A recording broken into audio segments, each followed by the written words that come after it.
Kill the bill! Kill the bill! Kill the bill! Absolutely. Kill the bill! So next up we have Christine Jones from the Canadian Peace Alliance. Who's cold? Who's red hot angry? Who's gonna melt the winter with taking down the Harper government and their fear machine?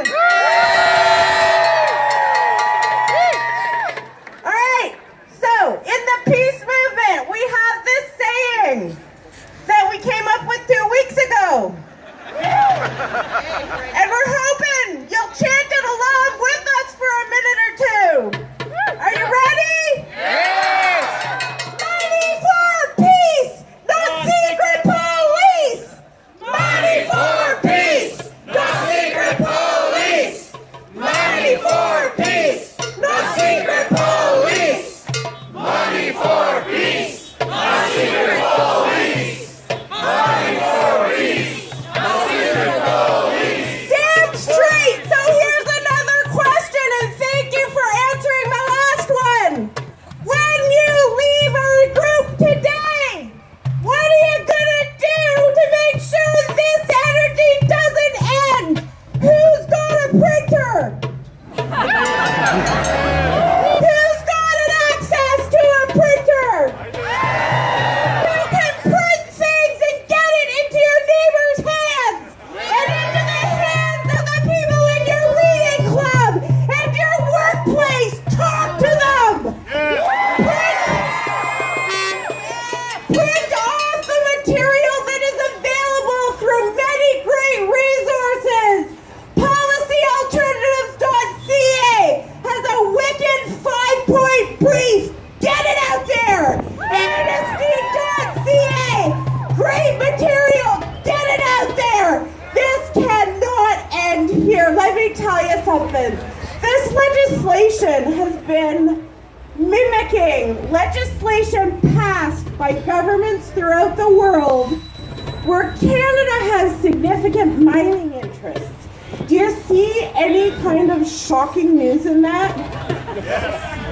Legislation in countries like Peru already have elements of criminalizing without adequate definition anything that could work contrary to what some unnamed group of people decide behind closed doors goes against the interests of their country. And do you know who that legislation is significantly used against?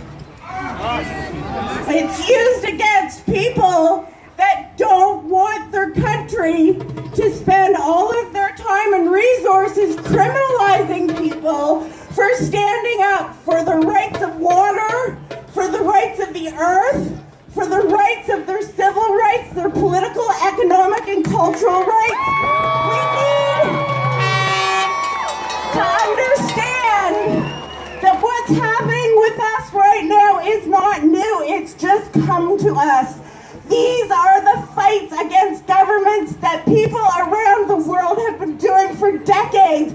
We have an obligation to stop it here and stop it now so that we can be good activists and in solidarity with people around the world who are in front lines against the neoliberal agenda.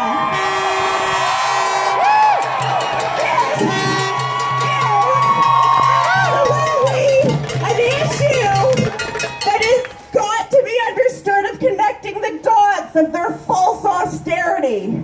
This has everything to do about making sure that very small groups of people control our resources, control what we can and cannot protest, control what we can and cannot teach and research, control what we can and cannot talk about in public forums like this. And you know what?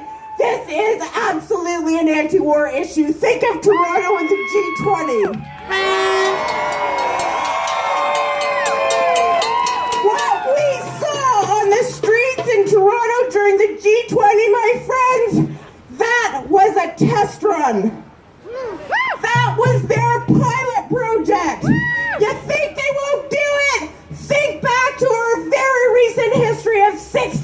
ago. This is what it is, and we need to all do whatever we can with our pictures, our fingers on Twitter, our voices, our marching, our door knocking. We will! One more thing. This is absolutely not just an NDP thing or a conservative thing or a liberal thing or a green thing. Governments are governments. You know what? You may be a liberal and think, hey, this ain't so bad. Let me tell you, they're going to go after you. And the conservatives who maybe think, this ain't so bad, guess what? When there's a liberal government, they're going to come after you. And you know what? You may be an NDP person who says, wow, awfully glad that the NDP finally took a position on this. You know why they took a position on this? Because we made them! And we're gonna make the other parties listen to us, because it's not about them not wanting to, listen to the way we're messaging it. They just don't simply care what we have to say. And we gotta make them care. And the way we make them care is to let them know we ain't letting this go. Thank you.